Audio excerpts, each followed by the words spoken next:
এই বছৰো নাহৰকটীয়া আঞ্চলিক ছাত্ৰ সন্থাই আয়োজন কৰিছে আৰু আজিৰ এই বৰ্ণময় আৰু বৰ্ণাঢ্য আয়োজন অনুষ্ঠানৰ সভাপতি ডাঙৰীয়া ডিব্ৰুগড় জিলা ছাত্ৰ সন্থাৰ বন্ধুবৰ ভাতৃপ্ৰতিম সভাপতি সম্পাদক শিক্ষা সম্পাদককে প্ৰমুখ কৰি মঞ্চত আসন অলংকৃত কৰা নাহৰকটীয়া নতুন উচ্চ মাধ্যমিক বিদ্যালয়ৰ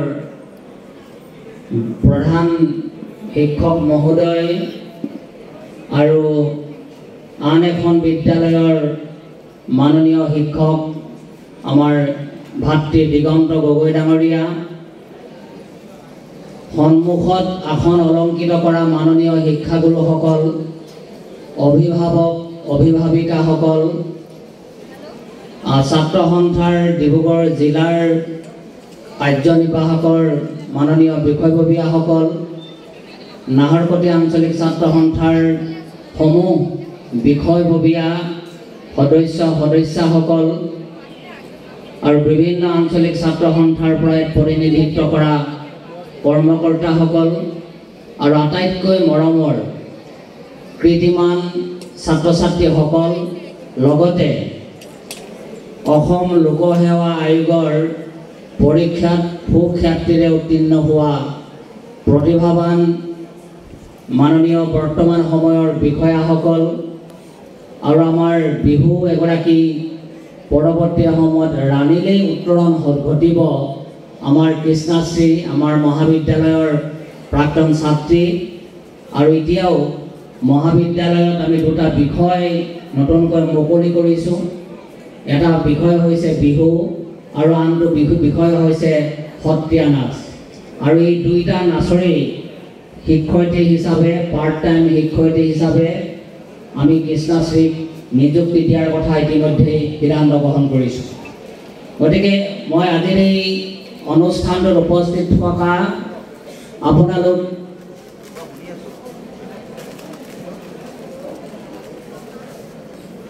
প্ৰতিগৰাকীকে গভীৰ শ্ৰদ্ধা আৰু কৃতজ্ঞতা জ্ঞাপন কৰিছোঁ। এতিয়া আটাইতকৈ ভাল লগা এটা সময়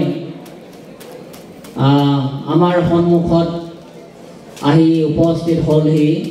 ভাল লগা সময়, এজন ভাল লগা মানুহ, এটা ভাল লগা ক্ষণ। সমগ্ৰ অসমীয়া লোকসাহিত্যৰ এগৰাকী বিশেষজ্ঞ, আমাৰ শ্ৰদ্ধাৰ শিক্ষাগুৰু, সমাজ জীৱনৰ এগৰাকী বৰেণ্য ব্যক্তি, মৰাণ মহাবিদ্যালয়ৰ প্ৰাক্তন অধ্যক্ষ, লোক সংস্কৃতিৰ বিশেষজ্ঞ ব্যক্তি, আমাৰ সকলোৰে শ্ৰদ্ধাৰ ডক্টৰ অনিল শইকীয়া ছাৰ আহি আমাৰ মাজত উপস্থিত হৈছে। এটা হাত চাপৰি এটা দিয়ক আপোনালোকে। আৰু ইয়াত আচলতে অনিল শইকীয়া ছাৰ উপস্থিত হোৱাৰ পিছত কোনেও একো কথা ক'ব লগা নাথাকে। মই ভাল আগতে মাইকটো পালোঁ, মই দুটামান লাইন ক'ম। ছাৰে জানে কথাটো, মই ছাৰৰ ছাত্ৰ হয়। এতিয়া অন্য কথা আমি একো ভাবিব লগা কথা একো নাই যে কৃতিমান ছাত্ৰ ছাত্ৰীসকলে নিজৰ জীৱনটোক অতি সুন্দৰকৈ আগবঢ়াই লৈ যোৱাৰ কাৰণে পৰিকল্পনা গ্ৰহণ কৰিব লাগিব আৰু এটা ইচ্ছা শক্তি এটা বৃদ্ধি কৰি প্ৰতিজ্ঞাবদ্ধ হ'ব লাগিব। এতিয়া বিভিন্ন সময়ত কৃতি ছাত্ৰ ছাত্ৰীসকলক সম্বৰ্ধনা জনোৱা হয়, অভিনন্দন জনোৱা হয়। আৰু এইটো কাৰণে জনোৱা হয় যে ভৱিষ্যত জীৱনটো তেওঁলোকে যাতে সমুজ্জ্বল কৰি তুলিব পাৰে, ভৱিষ্যত জীৱনৰ কাৰণে তেওঁলোকে যাতে প্ৰেৰণা পায় আৰু তেওঁলোকতকৈ কম বয়সৰ তলত বহি থকা ছাত্ৰ ছাত্ৰীসকলে যাতে সেই কৃতিমান ছাত্ৰ ছাত্ৰীসকলৰ পৰা প্ৰেৰণা লাভ কৰে। এইকেইটাই হৈছে মূল কথা। আৰু এই মূল কথাকেইটাক সাৰোগত কৰি বিভিন্ন অনুষ্ঠান প্ৰতিষ্ঠানে, বিশেষকৈ সদৌ ছাত্ৰ সন্থাই, ডিব্ৰুগড় জিলা ছাত্ৰ সন্থাই বা আঞ্চলিক ছাত্ৰ সন্থাসমূহে কৃতিমান ছাত্ৰ ছাত্ৰীসকলক লৈ তেওঁলোকে এনে বৰ্ণময়, বৰ্ণাঢ্য আৰু প্ৰেৰণাদায়ী অভিনন্দন অনুষ্ঠান উদযাপন কৰি আহিছে। যে ইমানখিনি মানুহ আপোনালোক গোট খালে ইয়াত, ইমানখিনি ভাল মানুহ, ইমানখিনি প্ৰিয় মানুহ, ইমানখিনি প্ৰতিভাধৰ ছাত্ৰ ছাত্ৰী আৰু সেই প্ৰতিভাধৰ ছাত্ৰ ছাত্ৰীসকলৰ পিতৃ মাতৃ আপোনালোকে ইমানখিনি গোট খালে, এইটো কম ডাঙৰ কথা নহয়। এনেকৈ একেলগতে ইমানখিনি পৃথিৱীৰ ভাল মানুহ গোট খোৱাটো এটা মহৎ কাম। এই মহৎ কামটো যুগুতাই আমাৰ সন্মুখত উপস্থিত কৰোৱাইছে নাহৰকটীয়া আঞ্চলিক ছাত্ৰ সন্থাই। মই সেইকাৰণে নাহৰকটীয়া আঞ্চলিক ছাত্ৰ সন্থাক ধন্যবাদ জনাইছোঁ। আৰু কৃতিমান ছাত্ৰ ছাত্ৰীসকলে ইতিমধ্যে বিভিন্ন বিদ্যালয় মহাবিদ্যালয় শৈক্ষিক ক্ষেত্ৰৰ বিভিন্ন শাখাত তেওঁলোকে নামভৰ্তি ইতিমধ্যে কৰিছে আৰু তেওঁলোকে ইতিমধ্যে পঢ়া শুনা কামো আৰম্ভ কৰিলে। আমাৰ নাহৰকটীয়া মহাবিদ্যালয়তে 2 মাহ হায়াৰ ছেকেণ্ডেৰী ফাৰ্ষ্ট ইয়েৰ আৰু higher secondary second year class আমি 2 মাহৰ আগতেই আমি আৰম্ভ কৰিলোঁ। প্ৰকৃতাৰ্থত 1 আগষ্টৰ পৰা আৰম্ভ হ'ব লগা আছিল, আমি তালৈ ৰৈ থকা নাই। 2 মাহৰ আগতেই আমি আৰম্ভ কৰিলোঁ। অন্যান্য ব্যক্তিগত খণ্ডৰ বিদ্যালয়ৰ লগত ফেৰ মৰাৰ কাৰণে আমাৰ ছাত্ৰ ছাত্ৰীসকলক আমি আগবঢ়াই লৈ যোৱাৰ কাৰণে সচেতন হ'ব লাগিব আৰু তেনে কাৰ্যপন্থা গ্ৰহণ কৰিব লাগিব। এনে লক্ষ্য আৰু উদ্দেশ্য আগত ৰাখিয়েই হায়াৰ ছেকেণ্ডেৰী প্ৰথম বৰ্ষ আৰু দ্বিতীয় বৰ্ষৰ পাঠদান আমি 2 মাহৰ আগতে আমি আৰম্ভ কৰিলোঁ। কালি হায়াৰ ছেকেণ্ডেৰী ফাৰ্ষ্ট ইয়েৰ ছাত্ৰ ছাত্ৰীসকলৰ লগত আমি মত বিনিময় কাৰ্যসূচীও ৰূপায়ণ কৰিলোঁ আৰু অহা এসপ্তাহৰ ভিতৰত তেওঁলোকৰ অভিভাৱকসকলৰ লগত ছাত্ৰ ছাত্ৰীসকলক কেনেকৈ আগবঢ়াই লৈ যাব লাগিব প্ৰণালীবদ্ধভাৱে নতুন শিক্ষানীতিয়ে লৈ অহা এই ধুমুহাৰ মাজত কেনেকৈ খোজ কাঢ়িবৰ কাৰণে আমি শিকিম, ভৱিষ্যতৰ প্ৰজন্মক কেনেকৈ খোজ কাঢ়িবলৈ শিকাম। মোৰ গান হওক বহু আস্থাহীনতাৰ বিপৰীতে এক গভীৰ আস্থাৰ গান। এই দৃষ্টিভংগীৰে আমি কেনেকৈ লৈ যাওঁ ছাত্ৰ ছাত্ৰীসকলক। কেৱল পঢ়া শুনা কৰি চোকা হৈ ডক্টৰ ইঞ্জিনিয়াৰ বিষয়া হৈ জীৱন নিৰ্বাহ কৰিম নে, জীৱন আৰু জীৱিকাৰ বাবে জীৱন নিৰ্বাহ কৰিম নে, সমাজখনৰ উত্তৰণৰ কাৰণে নিজক আমি আগবঢ়াই দিম। এজন বিশিষ্ট মানুহ হিচাপে নাগৰিক হিচাপে নিজক প্ৰতিষ্ঠা কৰি এই পৃথিৱীখনত কিবা থৈ যাম ভৱিষ্যত প্ৰজন্মই ব্যৱহাৰ কৰিব পৰাকৈ। আপুনি বহি থকা এই চকীখন, ছাত্ৰ ছাত্ৰীসকলে ব্যৱহাৰ কৰি থকা মোবাইলটো, আমি ব্যৱহাৰ কৰি থকা মোবাইলটো, আমি পিন্ধি থকা ঘড়ীটো, আমি পিন্ধি থকা চোলাটো আমি নিজে তৈয়াৰ কৰিছোঁ নেকি? আমি নিজে উৎপাদন কৰিছোঁ নেকি? নিজে প্ৰডাকশ্যন কৰিছোঁ নেকি? কোনেও কৰা নাই। ইয়াত বহি থকা কোনেও কৰা নাই। এইখিনি কোনোবাই প্ৰডাকশ্যন কৰি দিছে। এইখিনি কোনোবা সৃষ্টিশীল মানুহে তেওঁলোকৰ শ্ৰম, তেওঁলোকৰ সাধনা, তেওঁলোকৰ জ্ঞান লব্ধতাৰ ফলত আমাৰ মাজত তেওঁলোকে এইখিনি এৰি থৈ গৈছে। আমি তাৰমানে এইখিনি কাৰোবাৰ পৰা আমি উপহাৰ পাইছোঁ। সেই উপহাৰ পোৱা বস্তুখিনি আপুনি আৰু মই ব্যৱহাৰ কৰিছোঁ। অকল সেইটোৱে নহয়, মানৱ জীৱন যে আমি পৃথিৱীত লাভ কৰিলোঁ, এই মানৱ জীৱনো আমাক উপহাৰ দিছে। কোনে উপহাৰ দিছে? ভগৱান নহয়, পিতৃ আৰু মাতৃয়ে এই মানৱ সম্পদ এই পৃথিৱীখন দেখাৰ বাবে আমাক উপহাৰ দিছে। এগৰাকী মাতৃয়ে গৰ্ভত 10 দিন 10 মাহ সন্তানক লৈ লালন পালন নকৰা হ'লে এই পৃথিৱীখন মই আপুনি আপোনালোকে কোনেও নেদেখিলেহেঁতেন। সেইকাৰণে মা আৰু দেউতাই আমাক উপহাৰ দিছে আৰু সেই উপহাৰ দিয়া কাৰণে এই পৃথিৱীখন, সেউজীয়া পৃথিৱীখন, সোণালী পৃথিৱীখন, অজস্ৰ সম্পদেৰে ভৰপূৰ হৈ থকা এই পৃথিৱীখন আপুনি আৰু মই দেখিছোঁ। এই যে ফেনখন ঘূৰি আছে, এই ফেনখনৰ আঁৰত কোনোবা এজন মানুহ সৃষ্টিকৰ্তা হিচাপে আছে, যাৰ কাৰণে আমি ফেনখন এনেকৈ ঘূৰি থকা দেখিছোঁ। মই এই কথাটোকে ক'ব খুজিছোঁ, যিসকল সৃষ্টিকৰ্তাই যিসকল জ্ঞানলব্ধ প্ৰতিষ্ঠিত বৈজ্ঞানিকে, বিজ্ঞানীয়ে, ইঞ্জিনিয়াৰে, সাহিত্যিকে, সমাজকৰ্মীয়ে এই পৃথিৱীখন নিৰ্মাণ কৰিলে, যাৰ ফলত আমি উপহাৰ লাভ কৰিছোঁ। এই উপহাৰ ভৱিষ্যতৰ প্ৰজন্মৰ বাবে আমাৰ এই কৃতিমান ছাত্ৰ ছাত্ৰীসকলে দিব লাগিব। আপোনালোকে দিব পাৰিবনে নোৱাৰে?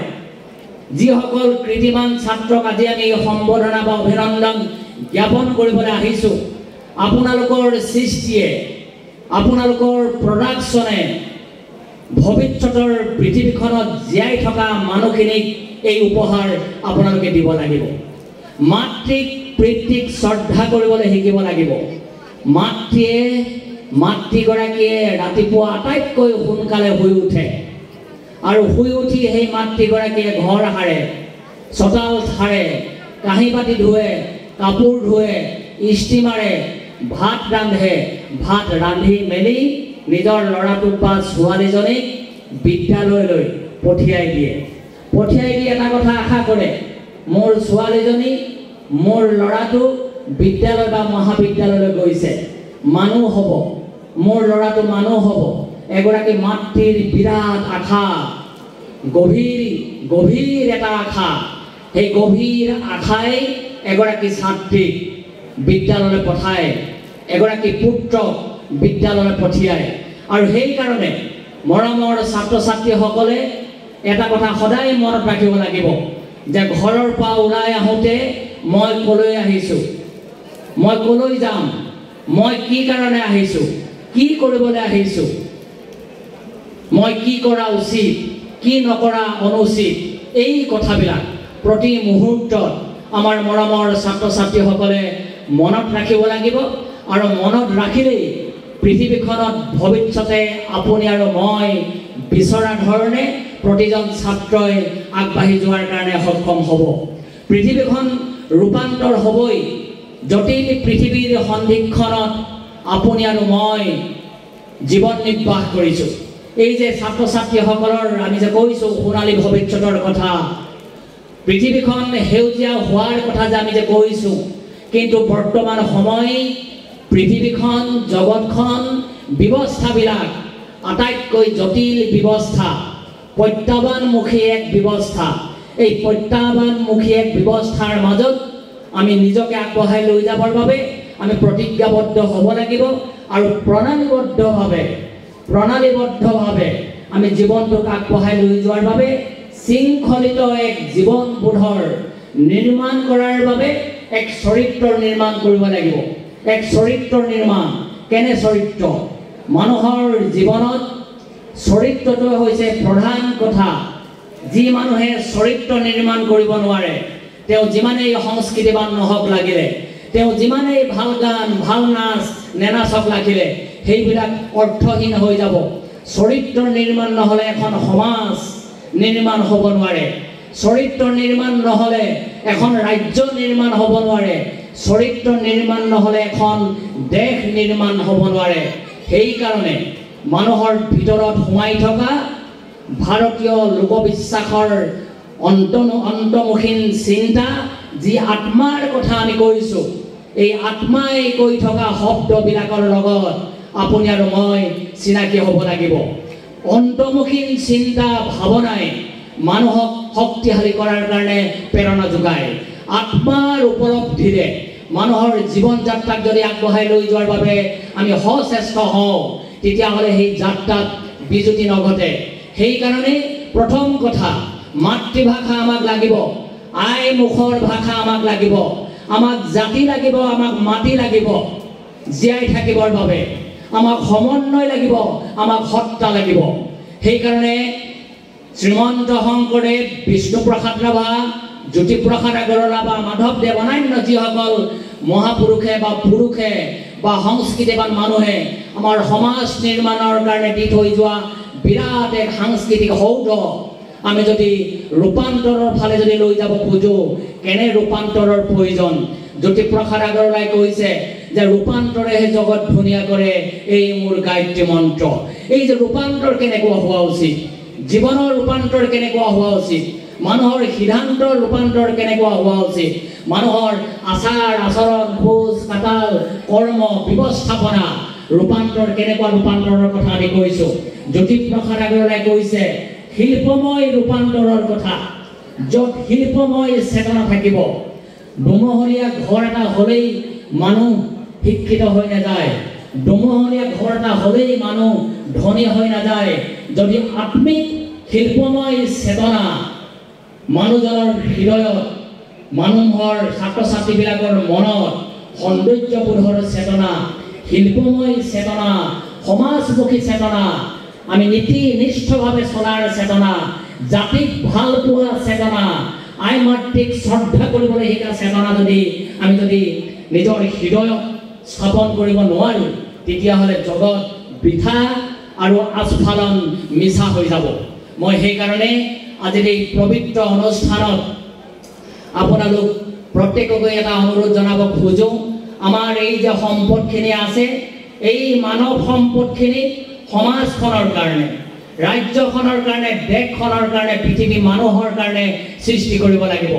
ফেনখনৰ ওপৰত বহি আছোঁ, বতাহ পাইছোঁ, তেওঁলোকে সৃষ্টি কৰিব লাগিব এনেধৰণৰ উৎপাদনমুখী সমাজ প্ৰগতিশীল চেতনাৰ লব্ধ প্ৰতিষ্ঠা কৰা বিভিন্ন উপাদান, সংস্কৃতিৰ সত্তা তোমালোকে নতুন নতুন ছাত্ৰ ছাত্ৰীসকলে সৃষ্টি কৰিব লাগিব। এই যে পৃথিৱীত আহিছে প্ৰতিদ্বন্দ্বিতামূলক যুগৰ কথা, পৃথিৱীত এতিয়াই প্ৰতিদ্বন্দ্বিতা হৈছিলে এইটো নহয়, যুগ যুগ ধৰি এই পুৰাণ ৰামায়ণ মহাভাৰত এইবিলাকতো প্ৰতিদ্বন্দ্বিতা আৰম্ভ হৈছিল, সেইবিলাকতো মাটি বিচাৰি যুদ্ধ আৰম্ভ হৈছিল, তাতো হিংসা অহিংসাই দাবানল সৃষ্টি কৰিছিল। আৰু এতিয়াও সমাজ জীৱনত মানুহে প্ৰতি মুহূৰ্তত প্ৰত্যাহ্বানৰ সন্মুখীন হ'ব, ছাত্ৰ ছাত্ৰীসকলে শৈক্ষিক জীৱনৰ প্ৰত্যাহ্বানৰ সন্মুখীন হ'ব। আৰু সেই শৈক্ষিক জীৱনৰ প্ৰত্যাহ্বানৰ সময়ত জ্যেষ্ঠসকলে, শিক্ষাগুৰুসকলে এনেধৰণে প্ৰেৰণাদায়ী অনুষ্ঠানবিলাকে প্ৰভূত বৰঙণি যোগাব পাৰে, প্ৰেৰণা দিব পাৰে। মই মৰমৰ ছাত্ৰ ছাত্ৰীসকলক অনুৰোধ জনাব খোজোঁ, এই যে ব্যৱহাৰ কৰি থকা মোবাইলটো, এই মোবাইলটোৱে পৃথিৱীৰ ছবি, পৃথিৱীৰ ইনফৰ্মেশ্যন আপোনালোকে আমি পাম, মোবাইলত পৃথিৱীৰ খবৰ আমি পাম। এই মোবাইলটো ব্যৱহাৰ কৰিব জানিলেহে আপুনি পৃথিৱীৰ খবৰ পাব। ইয়াক যদি ব্যৱহাৰ কৰিব নাজানে, মোবাইল যদি অসৎ ব্যৱহাৰ কৰে, তেতিয়াহ'লে অন্ধকাৰ এখন পৃথিৱীৰ ফালে যাত্ৰা আৰম্ভ কৰিব।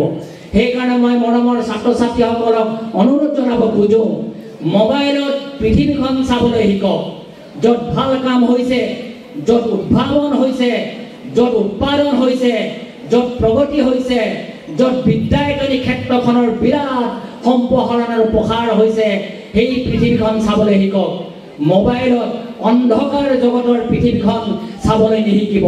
এই আহ্বান মই জনাইছোঁ আমাৰ গ্ৰাম্য অঞ্চলৰ সভ্যতাত বসবাস কৰা এই মানুহখিনিয়ে এতিয়া আকাশ চুব পাৰিছে, বিজ্ঞানী হ'ব পাৰিছে, আমেৰিকা, লণ্ডন, জাপান, চীন, কোৰিয়া সকলোতে।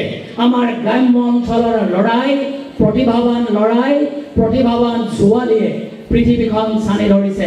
মই সেইকাৰণে কওঁ যে আমাৰ ছাত্ৰ ছাত্ৰীসকল বিষয়া হওক, যেনেকৈ প্ৰতিদ্বন্দ্বিতামূলক লোকসেৱা আয়োগৰ পৰীক্ষা আমাৰ নাহৰকটীয়া অঞ্চলৰ বহু প্ৰতিভাৱান ছাত্ৰ ছাত্ৰীয়ে বিষয়া, এডিশ্যনেল কমিশ্যনাৰ, এছিষ্টেণ্ট কমিশ্যনাৰ হ'বৰ কাৰণে সক্ষম হৈছে, ঠিক তেনেকৈ আমাৰ ছাত্ৰ ছাত্ৰীসকল বিষয়া হওক, ছাত্ৰ ছাত্ৰীসকল ভাল ডাক্তৰ হওক, ভাল ইঞ্জিনিয়াৰ হওক, ভাল সমাজকৰ্মী হওক, ভাল খেতিয়ক হওক, ভাল শিল্পী হওক, ভাল নৃত্যশিল্পী হওক, ভাল সংগীত শিল্পী হওক, অন্যান্য স্থাপত্য ভাস্কৰ্য বিৰাট উৰ্বৰ চেতনাৰে আমাৰ মৰমৰ ছাত্ৰ ছাত্ৰীসকলে নিজকে জিলিকাই তোলাৰ কাৰণে যত্নপৰ হ'ব লাগিব। এই গোটেই কথাখিনিৰ মাজত মানৱীয় প্ৰমূল্যবোধ আৰু সত্তা জড়িত হৈ আছে। সেইকাৰণে ভূপেন হাজৰিকাই কৈছে যে মানুহে মানুহৰ বাবে আমি কাম কৰিব লাগিব, মানুহে মানুহৰ বাবে আৰু অমানুহক মানুহ কৰাৰ বাবে বা দুষ্কৃতিকাৰীক সংস্কৃতিবান কৰাৰ কাৰণে, হয়নে নহয়, দুৰ্বল মানুহক শক্তিশালী কৰাৰ বাবে আমাৰ শিক্ষাক আমি ব্যৱহাৰ কৰিব লাগিব। মই এই কথাকেইটা কৈ নাহৰকটীয়া আঞ্চলিক ছাত্ৰ সন্থাই আয়োজন কৰা এই বৰ্ণময় প্ৰণাঢ্য প্ৰেৰণাদায়ী অনুষ্ঠানৰ কাৰণে পুনৰ ধন্যবাদ জনাই পৰৱৰ্তী যিখিনি আপোনালোকক ৰসগ্ৰাহী বা তাত্ত্বিক অন্যান্য গীতে মাতে অংগীয়ে ভংগীয়ে শিল্পময় এক পুষ্পময় জীৱনদায়িনীৰ শক্তি প্ৰদান কৰিব আমাৰ অনিল শইকীয়া ছাৰে। মই পুনৰ আপোনালোক সকলোলৈকে গভীৰ শ্ৰদ্ধা কৃতজ্ঞতা জ্ঞাপন কৰিছোঁ। মৰমৰ ছাত্ৰ ছাত্ৰীসকলৰ উজ্জ্বল ভৱিষ্যত কামনা কৰি আমি জাগি থাকিব লাগিব, সজাগ হৈ থাকিব লাগিব, সেই কথাখিনি কামনা কৰি আমি আশা কৰি প্ৰতিজন ছাত্ৰ ছাত্ৰীৰ জীৱন উজ্জ্বল হওক আৰু ঘৰখনে তেওঁলোকক এক নতুন পৰিৱেশ, সমাজখনে তেওঁলোকক এক যোগাত্মক পৰিৱেশ, বিদ্যালয় মহাবিদ্যালয়বিলাকে এক শৈক্ষিক পৰিৱেশ ৰচনা কৰাত সহায় কৰিলে এইসকল ভৱিষ্যতৰ সোণালী ৰেখা আমাৰ মৰমৰ ছাত্ৰ ছাত্ৰীয়ে সেই বিশাল আকাশখন চুব। ধন্যবাদ।